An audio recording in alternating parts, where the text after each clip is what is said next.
So I didn't read any of the questions. So I'm only gonna know them as you know them today. Okay. I just screenshotted them. I think that'd be funny. All right, 3, 2, 1. What's up, everybody, and welcome to another episode of Business and Biceps. And you better wake your ass up, because on today's show we're going back to Q&A, and I gotta tell you, I'm a little bit jealous because John never knows what the questions are. So he can be like, just kind of caught off guard. So I wanted to feel the same way today. I didn't want to be as prepared. Trey, is he being a faker? Trey, is he being a faker? Does he know the questions? Not while they come from my channel. Okay. So but what I did was I just, when they come in on Instagram, they kind of come one over top of each other. I just screenshotted them and threw them in and didn't read through them. Normally I sift through and go, oh, John will blaze this motherfucker right here with this dumb question, or you know what I'm saying? Like, we're trying to be productive adults here.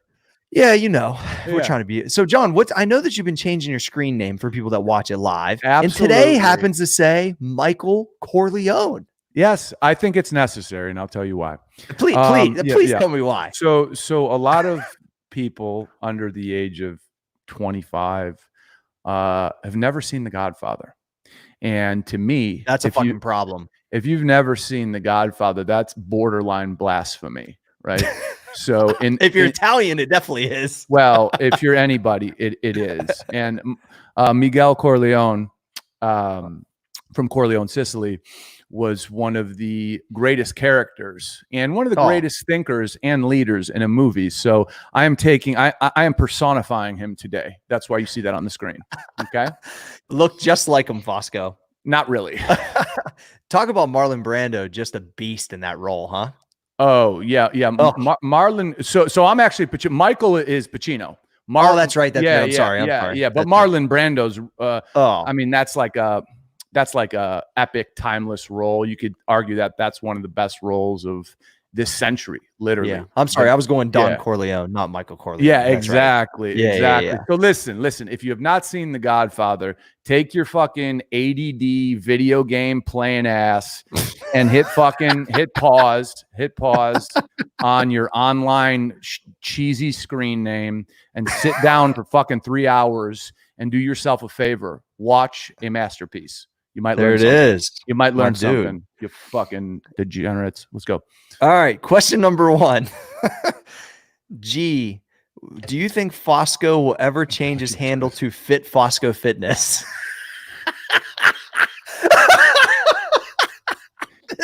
I'm not.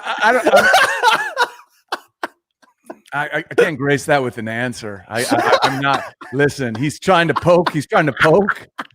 And it's not going to work. You know what I'm saying? You'll get help from me. Hey, we're starting right. This is the way to start it right here, boy. Here. You get a one-word answer, sir. No. That's I'm gonna give an answer to that. I think that it's weird. It feels a little weird that anyone can put it in their handle and then it makes everybody feel like they're the same, right? So there's no hierarchy when everyone can just put fitness in. But it's like, also, if you're involved in the industry and you want to showcase that, then how do you showcase it? So it goes back and forth. I didn't want fitness to be time out. I didn't want fitness to be in mine, actually. Let's think about that, because then we can make that argument to every industry. That's true. That's true. Why is it fitness? And I'll say this, and this is not, and this has nothing to do with you, so don't take it personally. I won't take it personally. Yeah. Fitness by nature, especially the industry of it, is narcissism, right? You want to look good, you want people to look at you. So the reason I believe you see fitness in people's Instagram names or fucking tags, whatever you want to call it, is because they want people to look at them and say, wow, they're fit, or wow, they can teach me something, or wow. But then there's, CEOs and great thinkers and authors and all this shit that don't put fucking David Goggins, motivator and author. You know what I'm saying? David Goggins motivation. Yeah. That's an accurate cheesy. Point, so all you fitness people out there, you're cheesy as fuck, dude. And there's like 5,000 of you in everyone's town. Yeah. You know what I'm saying? Like, I wish that it didn't feel as cheesy when I did it 5 years ago. I swear it didn't feel as cheesy then, Johnny. Yeah. All right. Next. Oh, at 80 Britain wants to know thoughts on the gym still being closed. Do you think they should still be closed, John? So that to me, it's a twofold question, because I have not heard clear directives from the federal government on holding businesses harmless if it can be proven, if we even want to go that far, that someone got the coronavirus from being in your environment. So number one, as an owner, if I'm owning a gym, right, I'm hesitant to open, because if I don't have clarity on that, obviously we know germs run rampant in gyms. So gyms not being open, I understand if I might get sued. From a personal standpoint, listen, we talked about this on the other episode. If you want to go in and subject yourself to other people, germs and all that stuff, I think you should have the right, but you should also have to sign a liability waiver that you will hold everybody and everything and the gym and the business and just everything harmless, period. John, if your gym's open tomorrow, are you going? Yeah. Yeah, I knew that answer. So, so that's where, right? Even if like in the back of your mind, you think, man, this really probably shouldn't be happening yet, but the overpowering want to be there will make you be there. That's the way that I think. And I can't tell you I'm going to want to open my gym and be there, but I don't know that it's really the right thing to do. Yeah, man. I think that varies from person to person. The right thing, I hear it and call me stupid, but I don't believe. I'm just not afraid of this fucking virus. Yeah. I personally am not afraid that if I got it, it would wreak havoc on me. Sure, knock on wood, it could kill me. Of course it could. But so many other things in this. I refuse to live that way. There's things I can do to protect myself, and I'm choosing not to live that way. So, but I respect someone else's choice if they choose to live differently. For sure. Well, yeah, and even though I think that way, if I can open my gym, I'm gonna open it and be there. There's no way I'm gonna not be able to go. I mean, I don't even know how to do that. So, all right, next is gonna be at Peter Dinosaur 8. Peter Dinosaur. Hey, Peter, how old are you? Are you 8? Is that why you put 8 at the end of your name? Peter Dinosaur. Hopefully you're an archaeologist and I just sounded like a dickhead, but continue. Yeah. This guy found the T-Rex and you're being a hater. I'm being a hater. I'm sorry, Peter. Much love, dude. Peter Dinosaur 8. Or he's a huge pervert, or he's a pervert, right? I wonder if he follows the guys out there that put like dinosaurs. Stop it. Just stop it, Peter. All right. Investment saving strategies for someone who is 12 months away from buying their first house.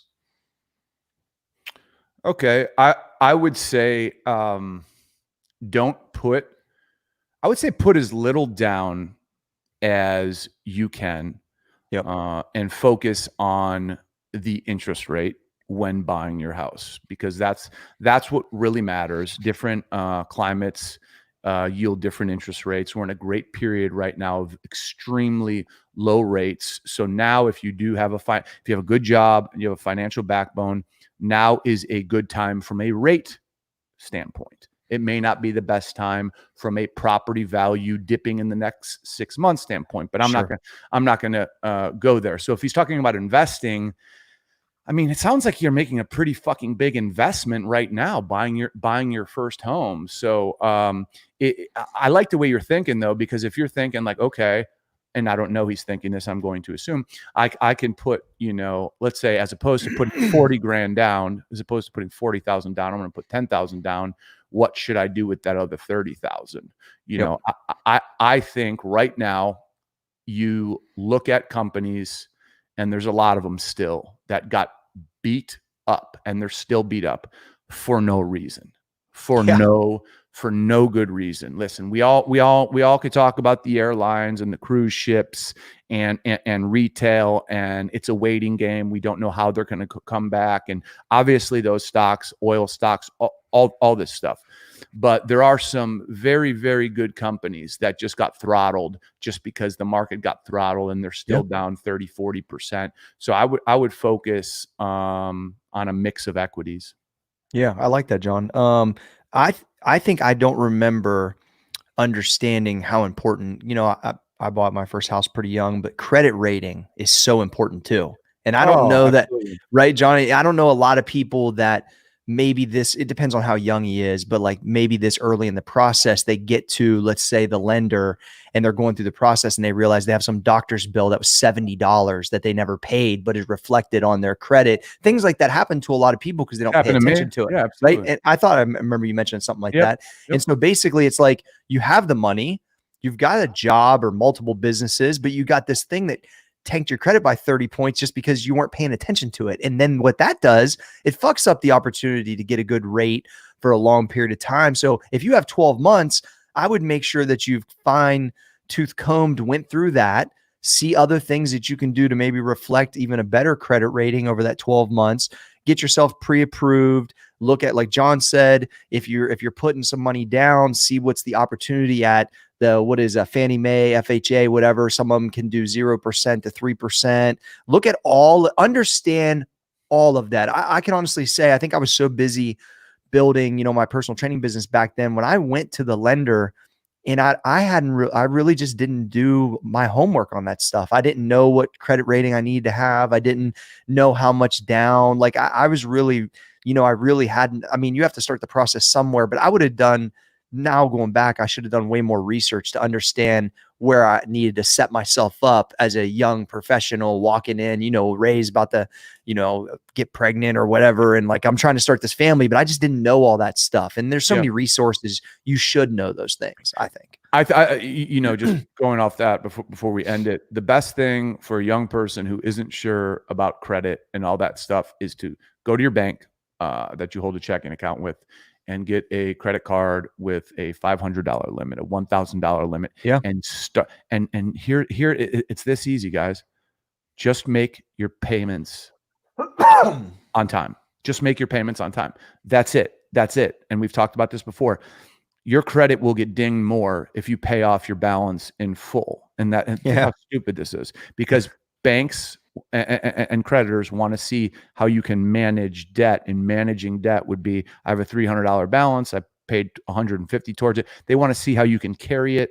And the most important thing is get a low limit credit card, make those payments on time, and that will push your credit up. Yeah, just use it as like an actual tool to make it better. Exactly. I wish I would have known that. I didn't know that when I was younger. Isn't that weird, John? Like we were focused on, building businesses at young ages and all these things. And this is something that, we could essentially maybe be ahead financially, but be behind from a credit standpoint because we don't 100%. operate in it, because we don't operate in a normal system. I know you figured that. I had the same thing happen to me. No, but I think about it like this, right? So what's more important? So I was chasing, so I had cash young, right? I had a decent amount of cash young, not a ton, but a decent amount, but I didn't understand credit.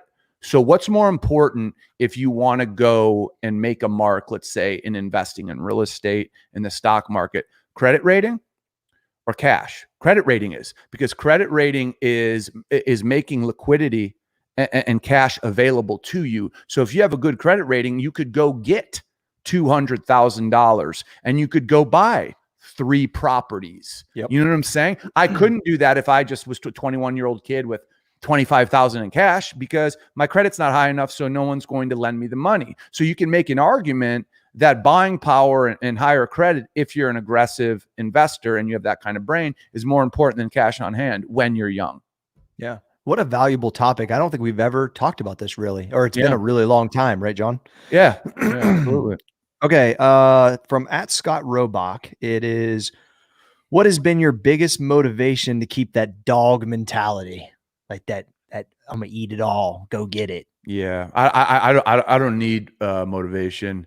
I think that's part of my genetic code. I'll just make any situation a competition, and I don't need motivation, or maybe that is my motivation. I was just, I think it's not motivation. The word's competition for you, Johnny. Yeah. And anybody, anywhere, whether you're in a classroom, whether you're in an office, whether you own a business, you could figure out what your competition is if you actually think about it within 3 seconds. And it should fucking piss you the fuck off that someone is doing what you're doing better than you. Like, why should somebody be better than you at what you're dedicating your time to?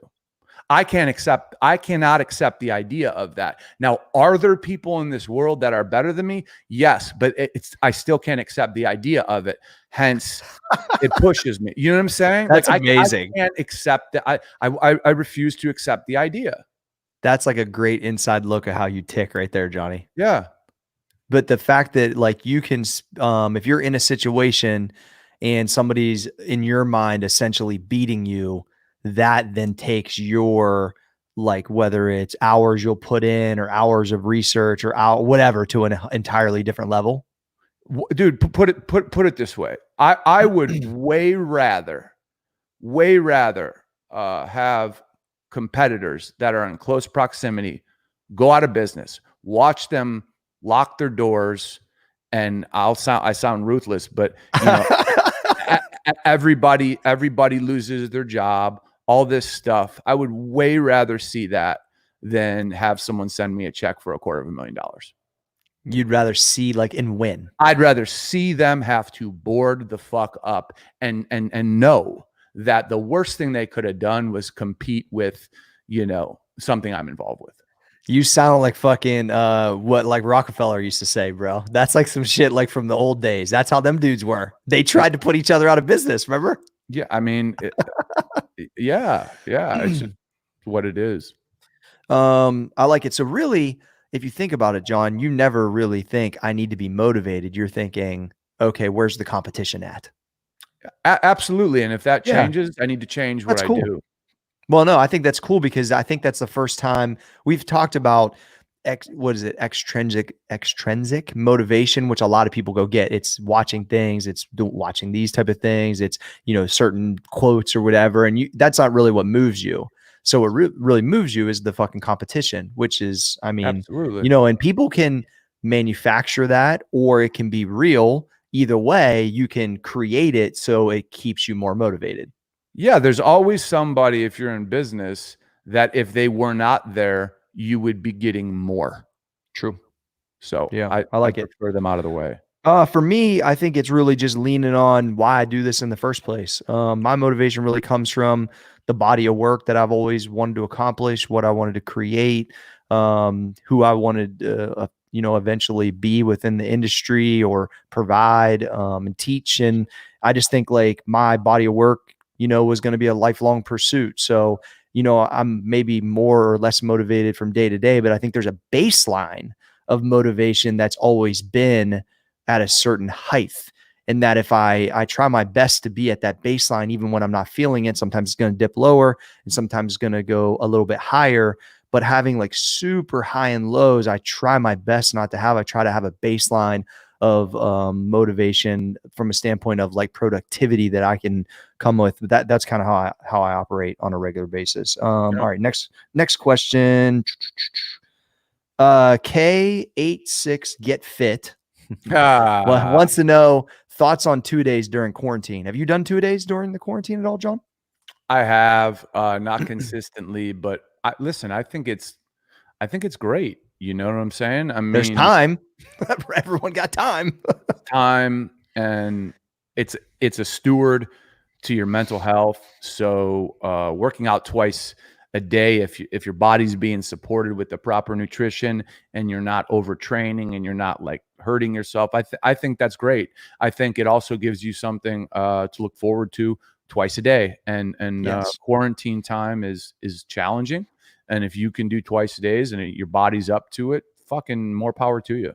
And even if the second time of day is like walking down, like I see some of the pictures from the guys down in South Carolina, like you guys can walk down by Folly Beach, you guys can be out and moving like that. Essentially could be the second, you know, I mean, it doesn't have to be some crazy amount. It can be literally like some type of exercise like that, walking, biking, going out, just, you know, just because you have more time than you would in normal circumstances. Right. And so what I did on purpose was sometimes I still do everything in the morning, but I would normally be at practices with my kids at night. So I don't have the ability to train usually in the evening. So it's like what I would do is usually lift weights and then lunge at night just because I'm not, you know, running kids to practices currently. So once again, so I would look forward to it. I don't really like separating like that, but I did it because I got to nighttime and I'm like, what am I going to watch? Like, can only like do so much stuff for work, and I can only watch so much Lost. Like I need something else to look forward to. So I'll do an extra arm workout, or I'll lunge, or I'll do something. And so I split them apart kind of on purpose, really, because that exact fact, John, just because you want something else to look forward to that you like to do. Absolutely. Corey, you need to watch Vikings. I know I do need to watch Vikings. You're right. Appreciate Ragnar. You as a character, as a human being, you appreciate it. Okay. I promise you. All right. At Marty Headlines. Marty Headlines. It sounds like Leisure Suit Larry or something like. Pretty good. It's Marty Headlines. Okay. He wants to know what purple drank Fosco spilled on the podcast last week when I was listening. So he must not watch us live, but he heard what happened to you. It was a purple drink. It was a purple drink. Listen, I don't drink any like soda, anything like that, but I've been getting into, because I don't hydrate myself as much as I should. Pretty much amino recovery 3 times a day. And outside of that, I drink Monster Energy and Max Effort Energy. So like I'm not as hydrated as I should be. So this drink by BAI, there's like 1 gram of sugar in it. And it's like blueberry, I don't know if you call it water or juice, because there's like no sugar in it, but a blueberry by, and it tastes fantastic. Nice. So, yeah. I mean, that was funny though. Whenever that was happening in real time, it got all over my crotch. It looked like I peed my pants. Yeah, it looked like I entered a wet pants contest or something, but yeah. Winner. All right. Yeah. At Nate the Great 39 wants to know, and I think after I say this question, I know there's some ones we've told before, but it might be fun to bring 1 or 2 back. What is the funniest moments at the gym that has ever happened? I know you got either one from the archives or one you haven't told, John. I'm just trying to think of ones that, aren't kind of appropriate. I remember the one about the guy who walked around naked. You told that one. I remember the guy where you almost killed him. That one was pretty funny. Okay. Well, okay. So, man, there's so many, and especially because you were at a public gym too, so you saw a lot of them are inappropriate. Clowns. I'm just trying to think of what I should.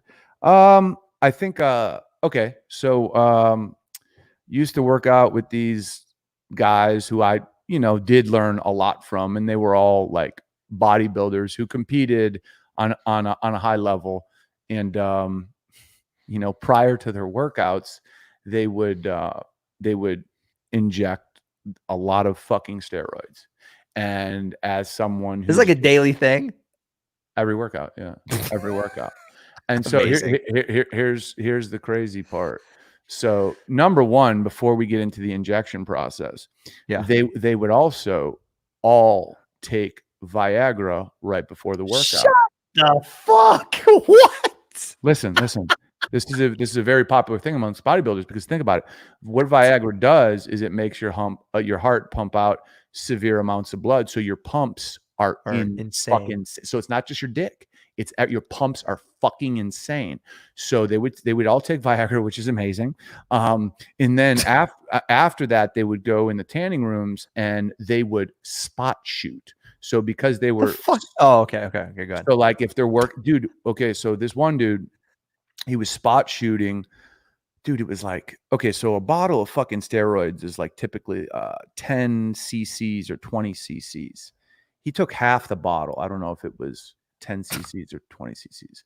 Half the bottle, and he put it, bro, in the inside, because he was working biceps. The inside, the soft tissue, the big ass motherfucking needle into the middle of his bicep. Okay, on the front side, not the back side. And the dude who was shooting him up was like, dude, are you sure you want this? Because that is not a safe place to inject. You know what I'm saying? Most guys go in their ass or their shoulder. And he's like, yeah. And you see the fucking pain on his face. And I'm watching it because I'm just all this fast. I like to learn about stuff, even, if I'm not into it. So it's fascinating to me. And he's like, yeah, I'm good.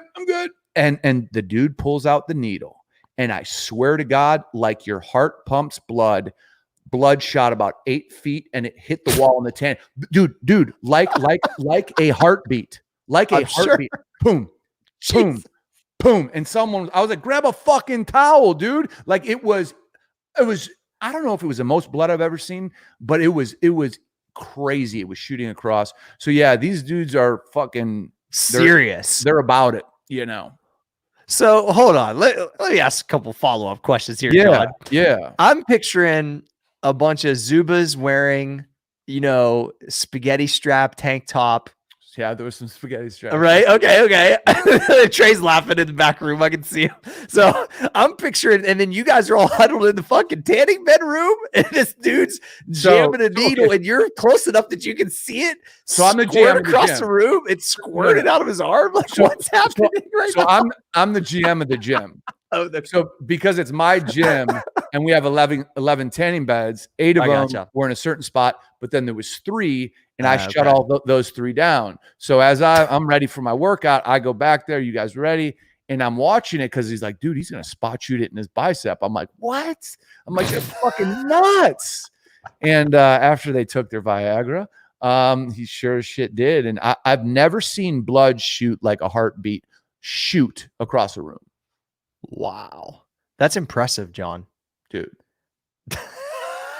The fact that you're the manager of the gym and that sounds like somewhat normal activity is a little bit staggering. I have way better stories, but they're so inappropriate and they're so wrong. So I'm so wrong. Yeah. I was trying to think of like most of the stories that we've shared on here, none of them are really like necessarily, or at least in my, they're not necessarily like funny. They're more like almost like in disbelief that somebody either said that or did that, or, you know, I remember I told this story a long time ago, but I'll bring it back. And it wasn't really that funny. It was actually, though, a really good business thing for me to understand is, when I had just got brand new carpet in my personal training studio, and I had a subcontractor who I thought he was paying me $200 a month rent. So for me as a 22-year-old, you know, business owner, the more people that paid rent, the better. And the guy was just fucking clueless. He just had a baby and he was getting ready for a bodybuilding show. And I come in and, dude, I'm telling you, my carpet was so terrible when I first bought the gym, and I bartered with the guy. This is another really good like business thing. Like, I told him if he recarpeted my gym, which was 900 square feet, I would give him so many training sessions. And I bartered with a lot. That's how I met Mark Evans back in the day. I bartered with Mark Evans. Shout out Mark Evans DM. Mark Evans DM. So it's like I met a lot of look him up. I met a lot of people that way, right? So anyway, so this guy comes in and he's got somebody pro tanning him. And pro tan is the fake tanner they put on you whenever you do a competition that makes you look dark, basically like almost black. And he basically brought one towel and pro tanned on top of my fucking brand new carpet. It's like blackface? It's yeah, but not on your face. And so it's on your whole body. And so basically, because the lights are so bright. So when I walk in, I see what's happening. And I realize there's spray all over my brand new carpet that's like a light gray. And this shit's like fucking brown. And so he's like, no, I got it, dude. I got it. And he picks the towel up. And the towel looks like it was like something you took and laid down and spray painted around. It's so bad. And I never thought at 22 years old, I would fire a guy so aggressively that had a baby the same week. That I didn't care if he had somewhere to fucking feed his kid. I didn't care where the fuck he ever personal trained at again. I had worked so hard to make my gym look that nice. And within 1 week, this motherfucker fucked it up and I couldn't get it off the carpet. I was so mad. I almost literally like probably John Fosco, maybe like a 6, not a 10, but I was like fucking ready to kill somebody for real. And it wasn't a funny thing, but what I learned from it was that, you know, one, just don't take anyone that can basically afford to pay rent, because you don't want just anyone in your gym. I was only looking at the numbers, not the quality of person and how many clients he had, and the fact that like he had access. It's just the way that he treated what I had worked so hard for. Man, I that was the first time I think I got really fucking mad, and I did not care where his next dollar came from, like in a vicious manner. And I saw that for myself, and I was like, damn, like like I really didn't care how he fed his kid, and that was weird for me, Fosco. Well, listen, I don't think any employer, and again, I'll sound heartless, why should you care about where someone else how they feed their kid? Because at the end of the day, you would not have that thought if they did their job the right way. So it's not my fucking job to feed your kid. It's your job. So don't be an asshole. But I will come around and I will give people what they want. I'll give you a quick story that's inappropriate. Inappropriate alert. I cannot be sued. I cannot be held liable for anything. So basically, when I was the general manager of this gym, I would every hour on the hour after prime time would start like 5 o'clock. People would be in there after work. So we had a microphone system in the gym, and from 5 to 9 o'clock on the hour, I would make I would have the staff make announcements about deals we're running on supplements, on drinks and bars, on tanning, because we had the most people in the gym. So I wouldn't do it. I would tell the staff who had to do it. And typically it was the juice bar girls that had to do it. And there was this one juice bar girl, great person. I can see where this is going, please. Great person. She went up to do the announcement, and she turned the microphone on, and she couldn't get it out of her mouth. She couldn't say it. She's like, I can't do it. I'm like, I'm not going to use her name, but it's on the edge of my tongue. I'm like, you have to do it. I look weak if I give you a pass when I say everyone has to do it. It's your turn. So I'm young, okay? I'm fucking 21 at this point. That's amazing. She's an attractive girl, and she just straight up turns around and looks at me. She says, if I don't have to do this announcement, I will suck your dick. I said, what? And I was like, you know what? I pretended like I was like upset because there was like 2 other coworkers around. And then I said, me and you. Keyword pretend. I was like, me and you. I was like, come here. We got to go to tanning room number 7. I got to talk to you about this. This is not. And then it happened like that, dude. It was pretty awesome. It was pretty fucking awesome. See, like, you know what I'm saying? Like, time has passed, so I can talk about that. But yeah, that was pretty fucking awesome.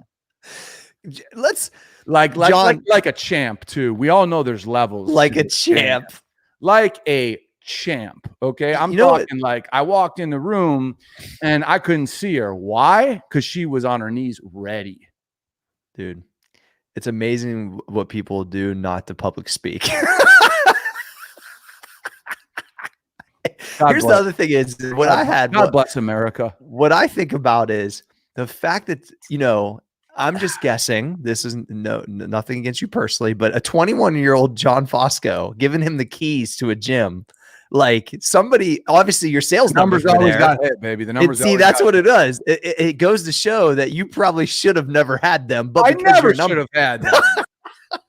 Never. I was terrible. I was a fucking horrible manager, but we always hit our numbers, and that's all that matters. I had no boundaries. I was a fucking raging animal, but we had fun. So that's amazing. Thanks for sharing that story. Yeah, no problem. I think that'll definitely make people laugh. Listen, it was a nice thing she did. So. All right, here's a great one. Yeah. At ML Memo 18. Okay. Have you ever tried a juice cleanse before? And what's your thoughts? I think that's gay. So I'm the wrong guy to ask about that gay shit. So I'm not fucking gonna answer that gay question. So. I'll be more politically correct. I think that's I just don't believe in those a whole bunch. I think that they're terrible. And I just think that the juice cleanse, the grapefruit cleanse, the fucking eat soup for a week cleanse, like, dude, I mean, honestly, I'm not really a guy that goes to research a whole bunch, but I'm more of an application based person. But there is some studies on even like longer fasting, just like a 24-hour fast that, regenerate cells, do whatever. Like I'd be more apt to say like, look at something like that based with even a regular diet that would give you a better result than a juice cleanse. I just think that shit's like so short term and Hollywood. I just never really understood the whole thing around the juice cleanse. Yeah, there's all these cleanses and this and that. I for what? For what? Just fucking stick to a diet. Don't be just a eat pig. good. Yeah, stop fucking eating cake, you slob, and then you wouldn't have to fucking do all this shit. At CZ Fitness MN wants to know. It's easy fit. Now we got another fucking See, John, here's the thing is we got tons of fitness people, so you got to be nice, dude. Come on. Fucking A. What is the can you just speak on how you either scaled up or scaled down business during the pandemic? Yeah, so I think everyone is in a different situation based on the industries we're in. So put it like this.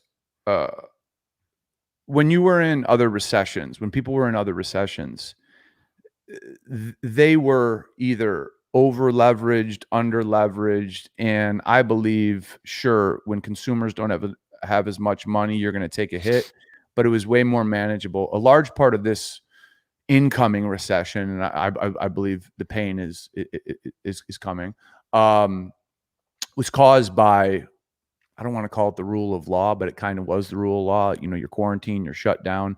So business just has to take it in the ass because so many businesses, I mean, here, hotels, right? I mean, fucking, I really do feel bad for the hotels because imagine how much money they're losing and all these other industries. But at the end of the day, if you are in a business that, a situation like this could just radically shut down, I think you have to manage yourself in a way where you're always in a position where you have higher cash reserves. Now, if you are an online purveyor of anything, you know, short of, you know, the power grid getting shut down, well, then everyone's fucked and there's no banking, there's no anything.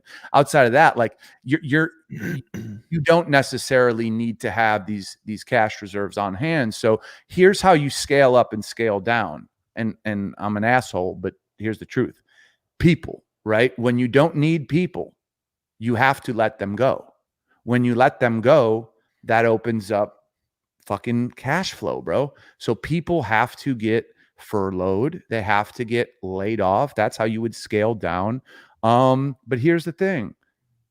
You can scale up too, because when everyone's hurting, the last thing they're doing is investing in new products, investing in new systems, going on the offensive. So I believe if you're in a position to go on the offensive, then you should, because no one can convince me we're not going to have a fully functional, even though it will be different, economy in the future. So I believe on scaling up if you have the financial ability to do so, because then you're using the situation where literally your competitors' eyes are closed. No one's thinking, let me go on the offensive, let me spend more money.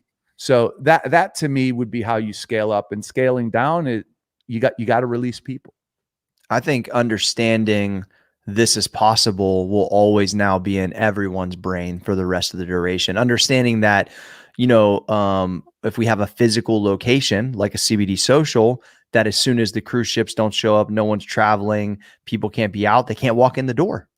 That a business like that should have more cash reserves because of that fact, right, Johnny? And then maybe if it was only online, then obviously it wouldn't be as affected as much. So it's like, that's not something that, I mean, maybe we would have kind of understood in the back of our head, but now we're always going to think that. Does that make sense? Right. It shows you some idea. It shows you some, it gives you some, I just think like everything was going so well everywhere. Markets at fucking all-time highs. You know what I'm saying? Like, and I remember this kind of a little bit before 2008. It's like somebody could throw a dart at a fucking stock and they could still make money. Like it just makes you kind of check on overextending yourself. Maybe not hanging yourselves out to dry as much, and just to think like, whoa, this just happened, and this will kind of hang on for a while. So people operate maybe just a little bit smarter. I don't know. I just think that's what it does. Yeah, I mean, I always think like that though. I always believe in having like a fucking Jesus Christ, sorry, my phone. I always believe in having a cash position to where you're ready for shit to hit the fan. So sure, I've said this before. Listen, if you go out of business during this time, is it unfortunate? Yeah. Did you deserve it? Yeah. You deserve what happens to you. I don't care if someone's like, well, do airlines deserve it? Dude, business is not about fair.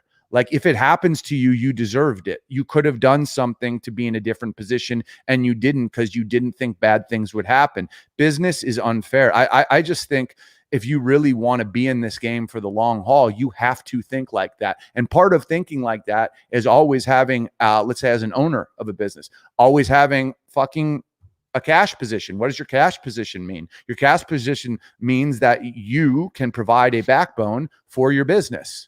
Yeah. I mean, so like I'm always ready for this stuff, at least in my mind, but scaling up and scaling down. I mean, to me, the first thing is employees, people.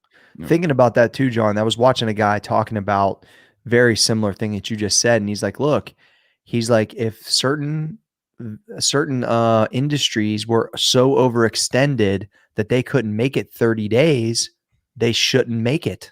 Correct. And he's like, what he said was, and it's true, he's like, we're not going to go down and, like, for instance, if Old School Gym goes out of business because we can't handle this, they're not coming to save me. No, it's just not. And doesn't matter how good my service was or how, you know what I mean? Like, it's just not. So it's business. The deck gets reshuffled.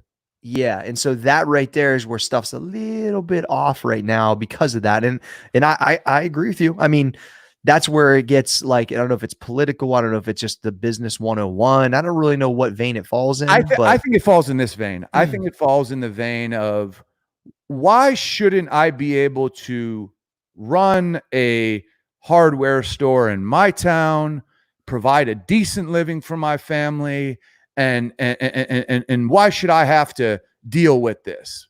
Well, you chose to open the hardware store. You chose to be a participant and a boss in your business in the free market. The free market has no rules. It has no rules. Here's what you need to do if you want to have an armory for a war, and this is a war. You need to have cash.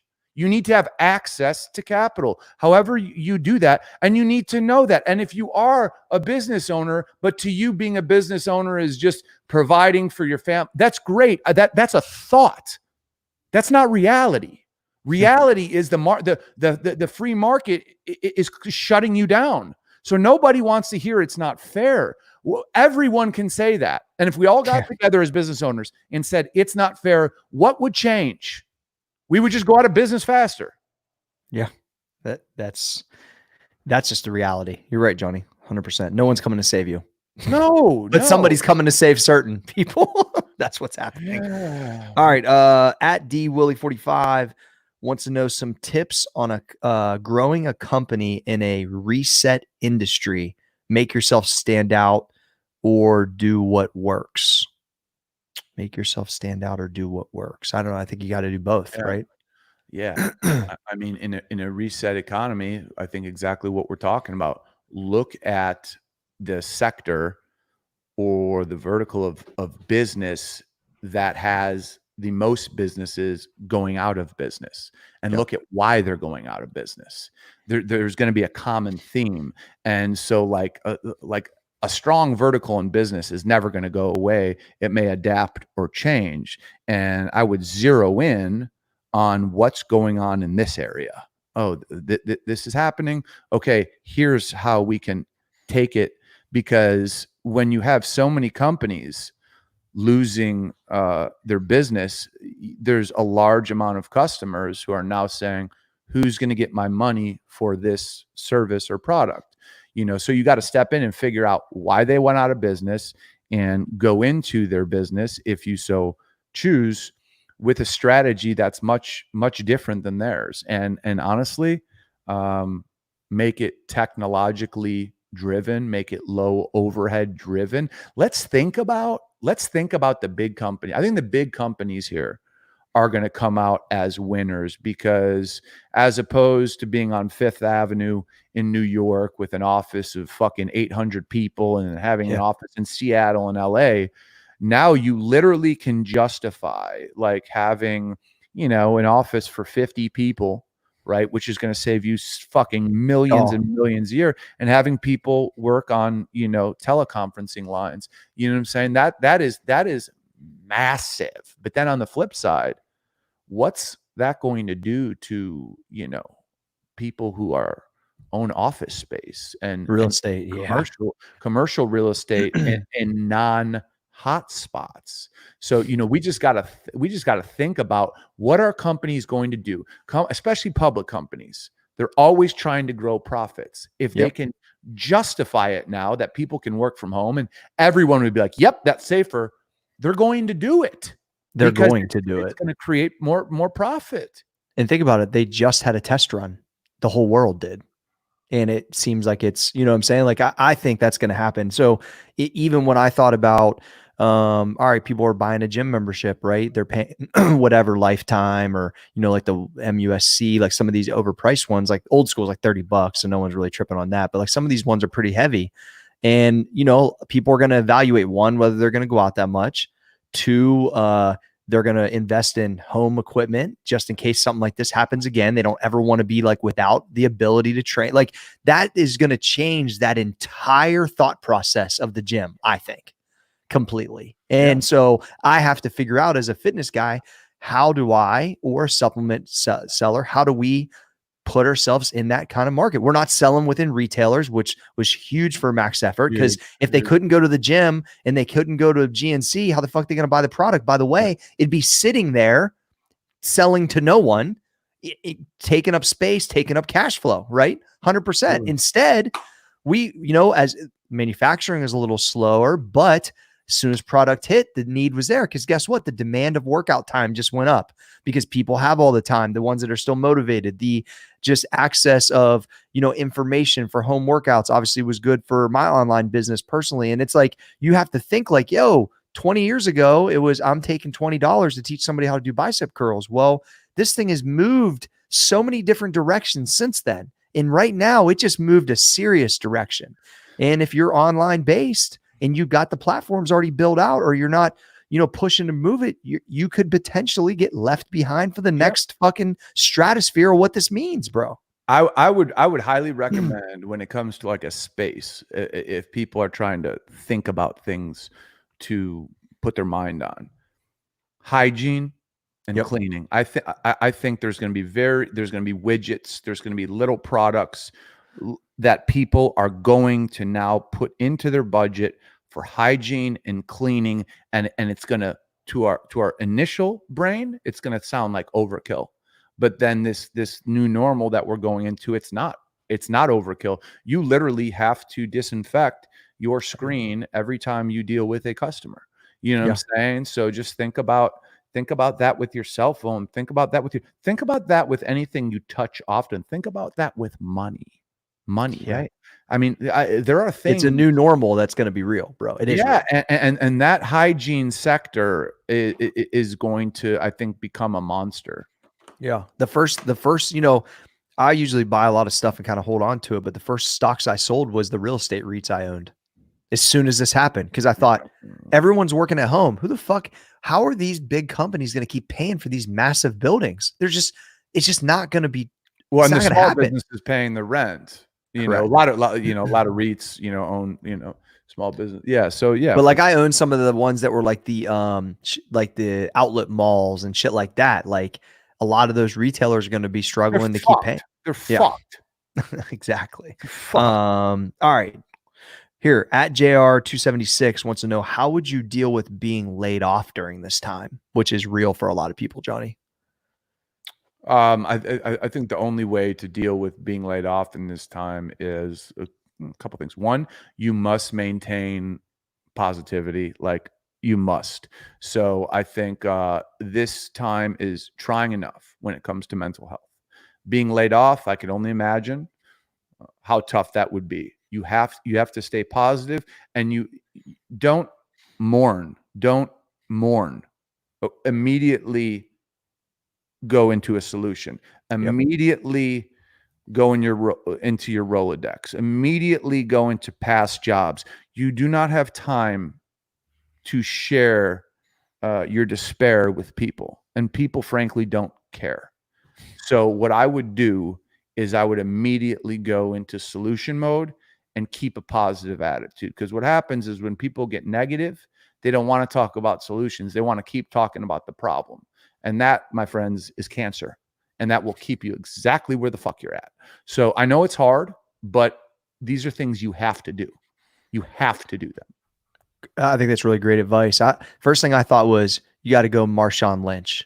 You got to go beast mode. You got to go all about that action, boss. You can't be sitting around. Just what Johnny said. You got to go, how do I? Because then really is the competition, right, John? Just what you said earlier. You are not working right now. Now you're about to compete against how many million people? Dude. Right? Okay. Yeah. Unbelievable amount. So now the competition just got fucking real.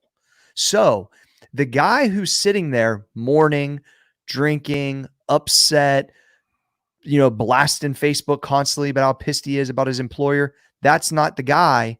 That's the guy that if I'm laid off and I'm training and I'm studying and I'm Rolodex and I'm refining my craft, I'm figuring out how that I'm going to beat that dude every day of the week. It's just the fucking truth, right? So everybody is. Everybody. So you got to understand, like, what side of that one are you on? And then think about when you're in a competitive environment, what's the fucking separator? It's the positive attitude. It's the guy that's been pushing to make himself better.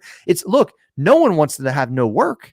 I grew up with, my dad being on strike with the coal mine multiple times. That shit's fucking tough. Or, when they had coal, I think it was in like the 80s, there was a time where they were laid off. It's like, that shit ain't cool, bro. You can barely pay your bills, if at all. I get it. But what I'm saying is, like, you should be a beast in the fucking paint right then. So when you get an opportunity, they got to say, no.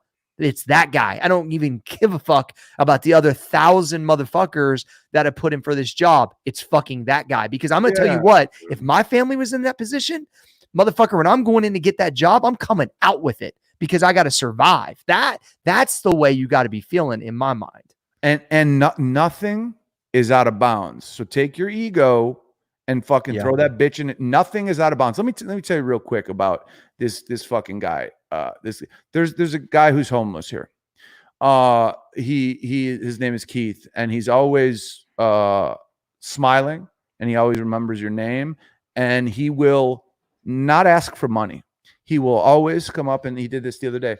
He will say, "What can I do to earn money?" I was like, "I got $6 on me, man." He's like, "Let me clean that fucking wood. Let me shine that wood up for you." Done. You know what I'm saying? My point is, this guy is fucking the right ass. He's got a fucking, he may not be all there, but he understands that, like, let me do something to earn it. And you can apply that obviously on a macro scale, on a bigger scale, but that's the attitude. So stop thinking that you're better than a job. I hate when I hear people like, yeah, but I'm not going to go and get a job at like Home Depot. Why? Are you above it? Well, because right now you're broke. You don't got a job. That's the problem. That's the fucking problem. Yeah, I agree. At Hokie Nation 13 wants to know if you could set up a huge banner anywhere. What, like, I'm assuming like a Times Square or something. Like, what would it say? What would you pick to put on it, John?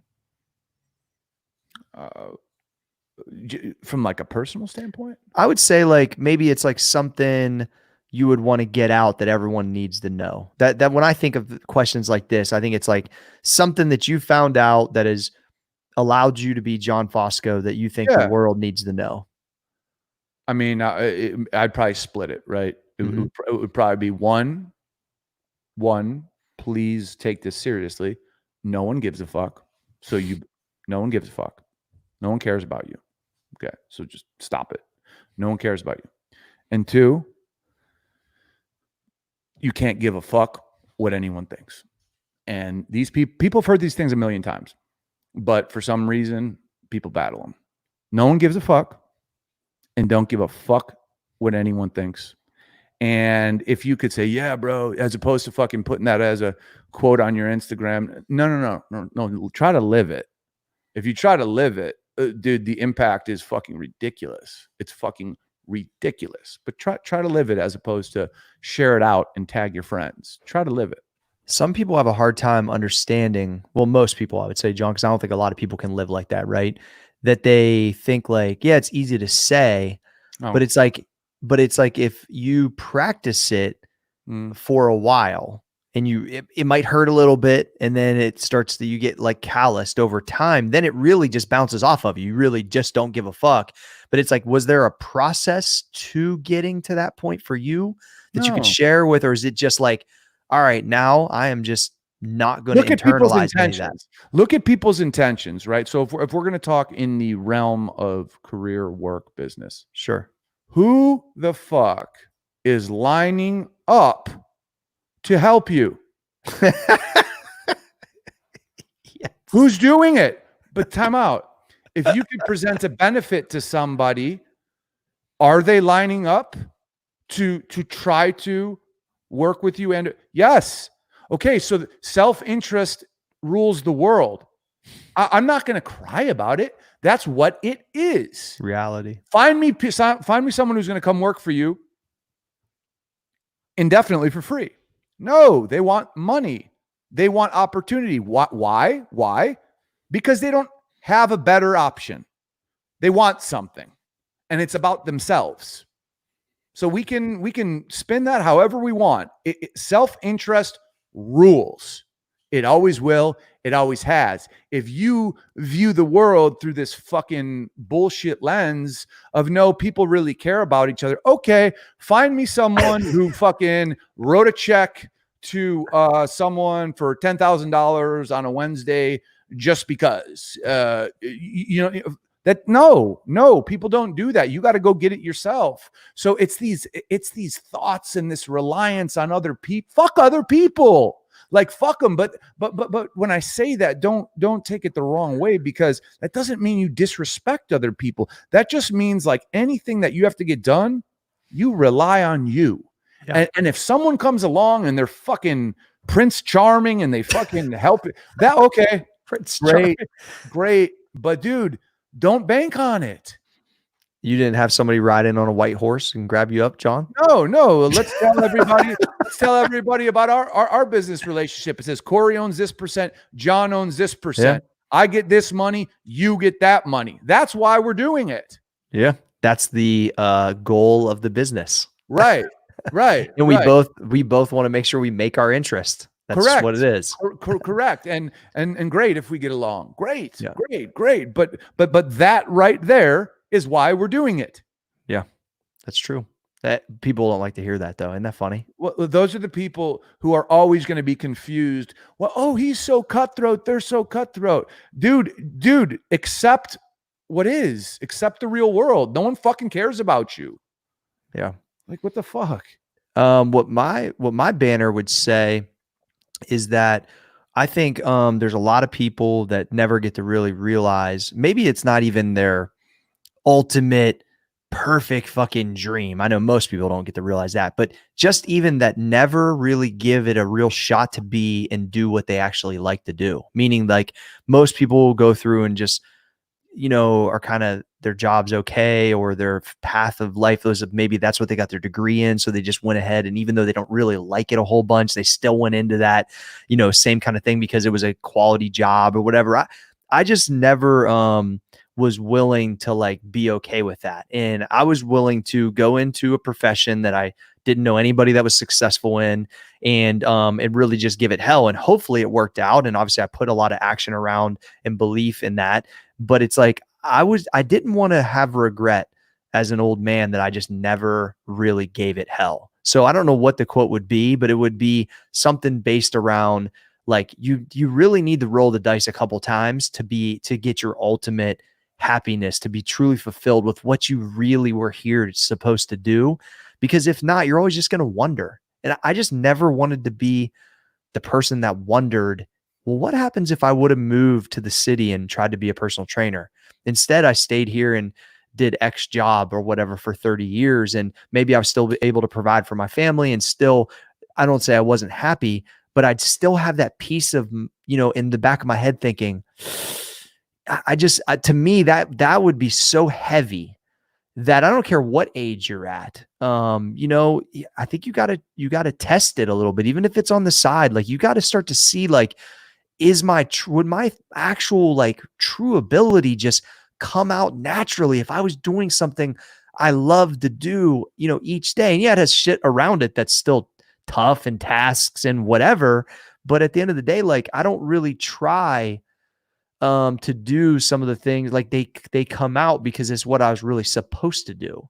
So that's why it seems so natural. That's why it's I'm not fucking faking it. I've told John this before. Like I can't fake that I'm this serious about the gym. Like it's just who I am. And I can't not produce content around it because I'm just capturing what I do. Like it's not something I have to force, if that makes sense. And I feel like everyone has that for them. They just need to uncover it. And they might not be able to do it for a living. I don't know. But I just think you need to try to at least experience it. And I don't know that everyone really gives themselves a chance at that. I agree 100%. And I think, both things connect, because I think it connects exactly kind of to one of the things I was saying is like, you can't give a fuck what other people say. So I think a lot of people know what lights them up inside, but they're not courageous enough to go after it because they don't want to hear what their parents have to say or their friends have to. They don't want to hear that because the expectation was put on them to be, in this place, So it's a combination of, I think a lot of people know what really makes them happy, but they're not fucking courageous enough to go after it. Well, it doesn't mean it's going to be full time tomorrow, Johnny. You know what I mean? Like that takes time. If you know it, you can like mess around with it and see if it can be, Yeah. I mean, people need to stop caring about the result. Like the result is going to be the result. But if you just do something and you give it all you have, that's something to be proud of, even if the result isn't this big enterprise that makes money. Like it's something to be proud of, to be like, I wanted to do that. I did it. Yeah. And if the results aren't there in terms of monetary or whatever it may be, who gives a fuck? Like it's fulfilling, dude. See, that's where people are missing it. It is fulfilling to be able to do things like that. Correct. That you were meant to do. And look, my essential original job in this industry, most people think it's a hobby. They just do. They think lifting weights is a hobby because it is for most people, but it's not for me. And that's what I was trying to tell people around me when I was young. I was like, yeah, I know, like this is what a lot of us have done and what our parents did, or, the guys we worked with, they lift weights, they bench 300 pounds. Motherfucker, this is going to be my job. And that's what I try to tell people. Like when they come at me for certain things, I'm like, this is my profession. Like I'm not your friend that sits beside you in the fucking cubicle that had a good 5x5 program. That's not me. I'm the motherfucker that's done it for 20 years. This is my job. And so like when I would tell people like I was in pursuit of that, they didn't know anybody that did it. They didn't know it was possible. That's why you can't listen to them. Exactly. And it didn't change what I thought was possible. Right. Because I was so headstrong. So I think really like at the end of the day, knowing I gave it a shot, same as the concept of John, when I got the opportunity for MP, I was doing well at that time in the first version of what my fitness kind of or business was. And I had the same exact thought. I thought to myself, all right, I've really looked up to a guy like Bill Phillips. I would like to, do something similar, have my own supplement company. And I'm doing well right now, way better than probably I even anticipated, to be honest, like from a standpoint of personal training, what I thought it could grow to in the town I was in. And I'm like, but I know this opportunity is here. If I don't go after it, like and roll the dice and think, could I have my own product on the shelf at GNC? Could I really, transition into that next level? I would have had the same feeling. So I think there's points of even within your business where you have to check yourself like this, if that's really what you want, even though you're doing already well in it, if that makes sense. Yeah. So I agree 100%. All right. Let's get one more. All right, here we'll end with this one. There's some about you. All right, here he goes. I can't see his name, but does John Fosco keep his hat and sunglasses on when he gets down with the ladies? If he hasn't noticed, I haven't had my sunglasses on in about a year. Well, you lost them originally, right? You have them back now. I bought another pair. So, yeah, but John, what? Okay, I'm going to pose a scenario to make this question fun. Yeah, absolutely. Very similar to the girl, maybe in the, in the gym that performed a service on you. What if there was a fan of the show that said, I want John Fosco, but the only way, and she's bad, the only way is hat and sunglasses. That's fine. That's all I want, John. That's not what I want, but that's what they want. Don't put that on Instagram. No, they'll get it. They'll get it. Okay, so that's no problem. That's no problem. Look, he's smiling. He's in. No, I'm all in. Okay, perfect. Oh, what another good Q&A, Johnny. Another good Q&A. You got anything? Friday Q&As. Friday Q&As. I honestly, I really look forward to the Friday Q&As. And here's what I've liked about the last few weeks. We've been pretty deep on Wednesday / Thursday, right? And then this is, a little bit off the cuff and a little lighter. And I've been mixing in some questions that are fun. And I really like that kind of back and forth. That's been pretty cool.